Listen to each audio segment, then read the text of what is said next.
Agora, vamos falar um pouquinho da área do teu doutoramento, daquele trabalho que você tem feito de investigação, que é sobre a prótese obturadora do palato. Essa prótese obturadora do palato, que é um recurso tão importante, tão válido na recuperação, na capacidade de comunicação através da fala para tantas pessoas. Deixa eu te perguntar para as pessoas entenderem, você consegue dar assim, mais uma ideia clara. Qual é o principal objetivo da prótese obturadora de palato? O objetivo principal, a gente sempre fala quando você está no próprio nome da prótese já está mencionado, a gente está falando de uma prótese de palato. Então a gente está preocupado em dar uma condição estrutural para o palato que tem alguma deficiência. Se ele tem uma deficiência de palato duro, no caso de uma fístula, a gente vai ter uma prótese obturadora de palato.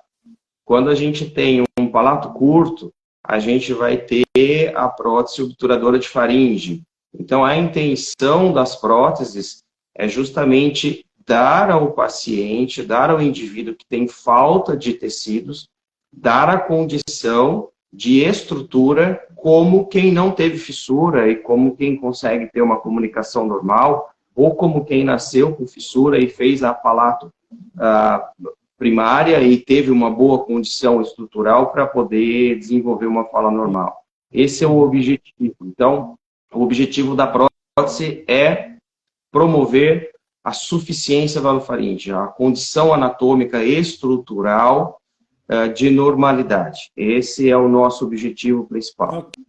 Ok. Homero, e quando a gente divide aqui, quando você dividiu a prótese faríngea e a prótese do palato, no fundo, a prótese faríngea entraria numa linguagem mais coloquial como todas as próteses obturadoras de palato, não é?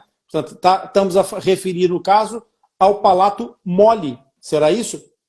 Isso, exatamente. Então, quando a gente fala em prótese de palato, a gente usa o termo prótese de palato e só subdivide essa classificação como um bulbo faríngeo, um obturador faríngeo, para diferenciar das próteses que somente obturam estruturas faltantes no palato duro ou na área de transição, que são as fístulas, né? Então, a intenção de dissociar é justamente isso. A grande maioria dos casos que utilizam uma prótese de palato, geralmente é para complementar um palato curto. Então, são pacientes que têm um palato que não tem o comprimento adequado, né, não teve condições anatômicas e estruturais para que o cirurgião fizesse a palatoplastia primária e tivesse um comprimento adequado para poder ter o fechamento velofaríngeo e poder desenvolver uma fala dentro de uma normalidade.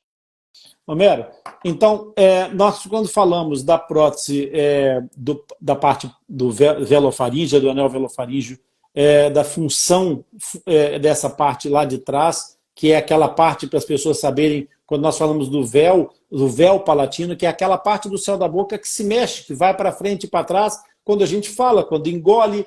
Portanto, essa zona é uma zona que trabalha, é uma zona funcional, né? E essa prótese obturadora do palato, ela acaba por se intrometer, vamos dizer assim, nessa região de função. Qual é que é a relação, a importância do mecanismo funcional com o uso da prótese palatina, da prótese obturadora do palato?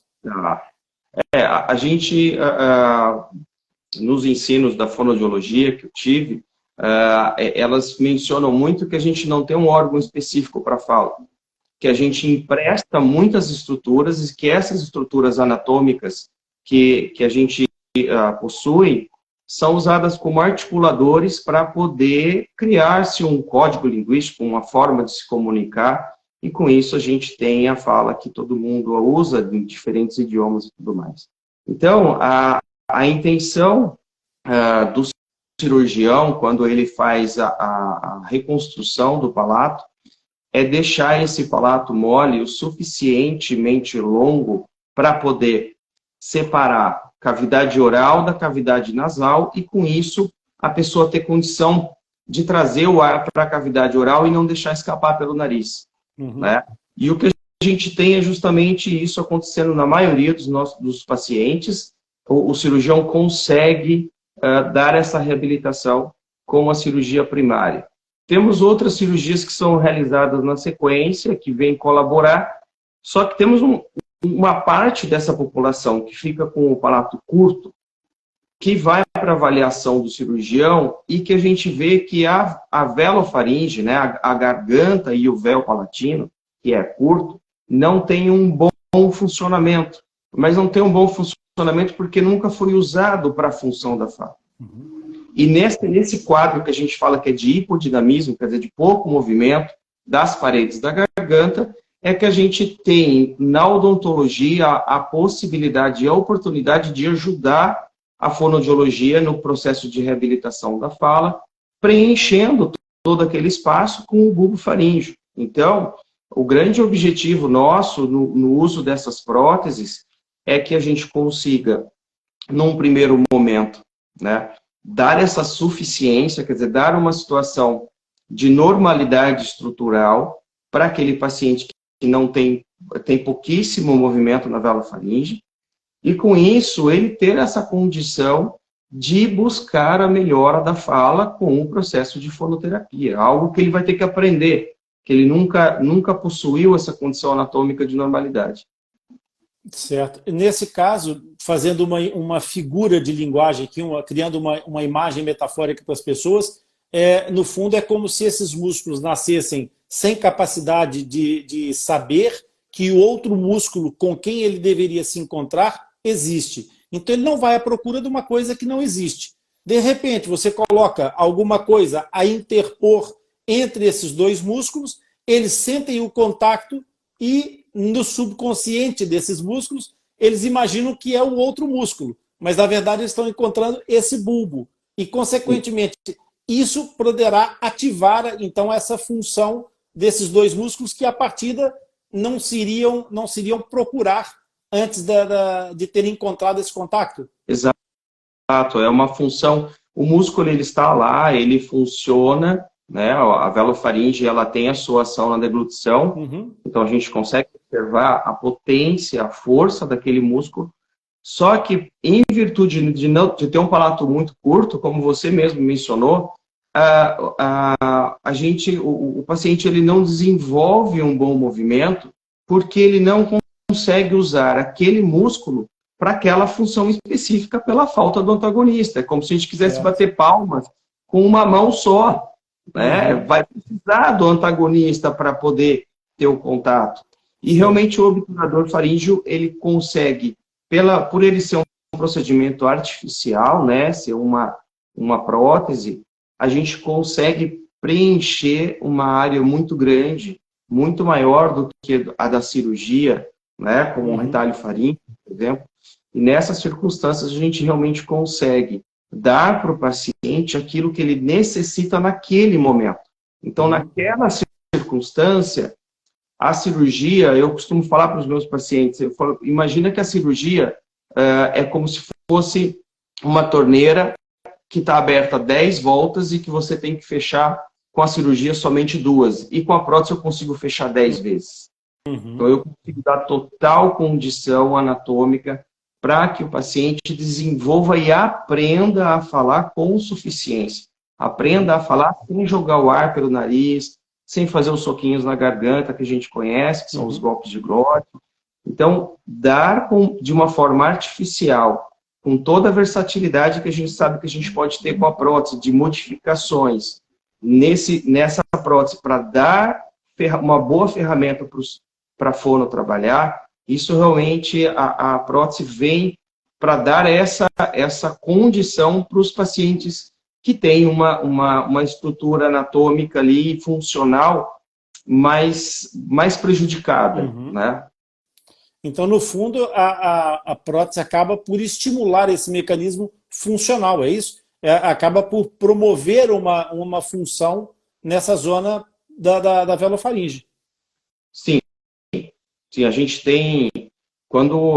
eu estou há mais de 25 anos trabalhando com isso, e eu lembro que a prótese ela era muito usada, né, quando eu comecei a estudar essa área, ela era usada como fim de um processo de reabilitação. Então, o paciente fazia todo o protocolo cirúrgico, se tentava todas as cirurgias possíveis, e quando se esgotava as possibilidades, ele era encaminhado para usar uma prótese.